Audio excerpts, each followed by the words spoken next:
there was never there's not really a window to say like again, it just goes back to like there's not like a true openness to like let's consider all these opinions. It always seems to come back to like you have questions about God, well we're going to refer you to God for the questions about God, which doesn't make sense, right? I mean it would be like if you had imagine you had a doctor, okay, and Yeah. they gave you a diagnosis, and you said, okay, I want to get a second opinion.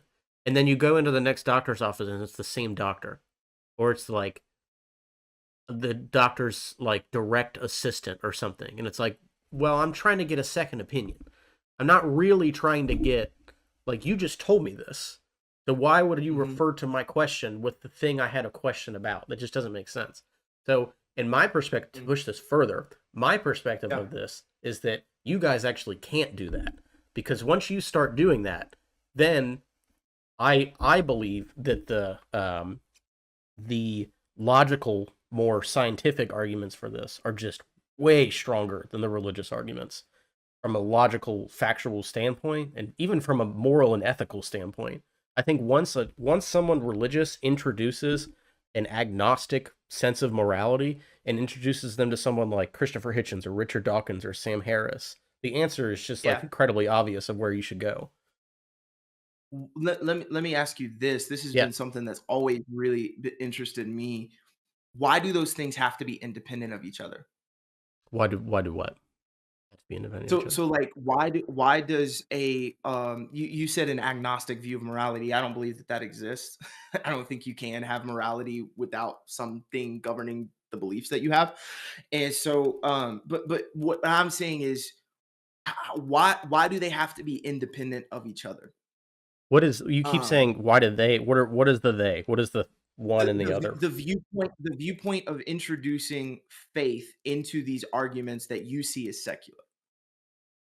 Why do they have to be, for example, I've heard it said, Hmm. and again, I'm going to speak a lot of personal beliefs that maybe my fellowship, my denomination, people within my Sure. church might not agree with.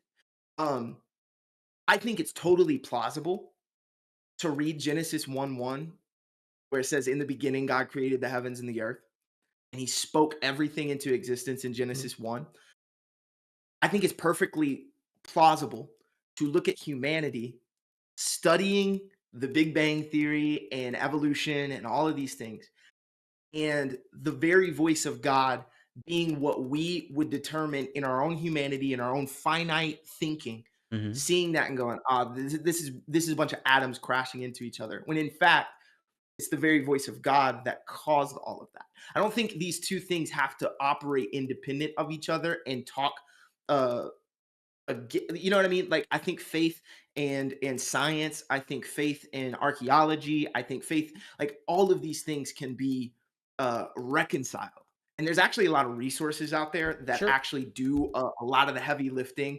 I'm not like a super theologian by any stretch, but there's a lot of people who have done a lot of really good work Mhm. in identifying these things and being able to marry the two together in a way that creates a cohesive thing. I don't think they have to exist independently.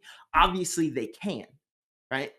They obviously can, but like I don't think they have to all the time, I mean, in my opinion. So I that's what don't I was think. asking. Yeah, I mean, I'm confused on why you think I think that because I don't think that. I don't think that. I don't think that. Let's take the supernatural aspect. Well, Yeah. now this is going to get complicated. I don't necessarily think they have to. I'm not making the claim of their existence independent or dependent on one another. Now I'm trying to backtrack to what we're even talking about. Um,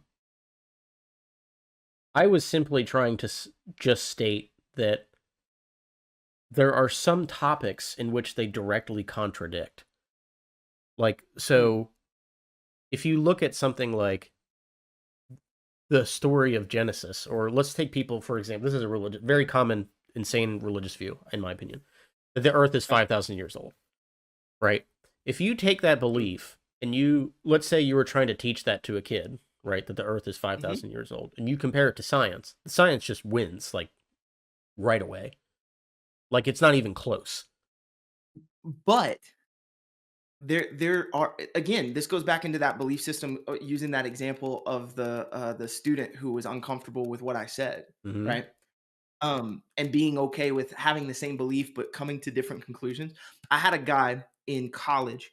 Of course, I went to a Bible college. My degree is in youth ministry. I'm in a master's program right now, looking at leadership in ministry and those kind of things. I was in an Old Testament. It was actually a Genesis book study, right? Okay. I So it took was an Old all Testament 50 class in chapters. college too. Yeah. Yeah, it was actually wasn't even just an Old Testament. It was a book Genesis. study in Genesis. So it's looking at the 50 verses or 50 chapters, That's very specific. and we got into creation.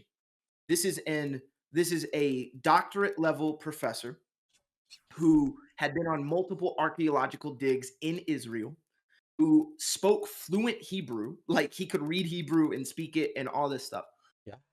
By all stretch of the means, he should have been your prototypical, hey, scripture says this, it's 5,000 years old, let's do it. He was an old earth creationist. Yep. He believed in an old earth because he said the science backs this up.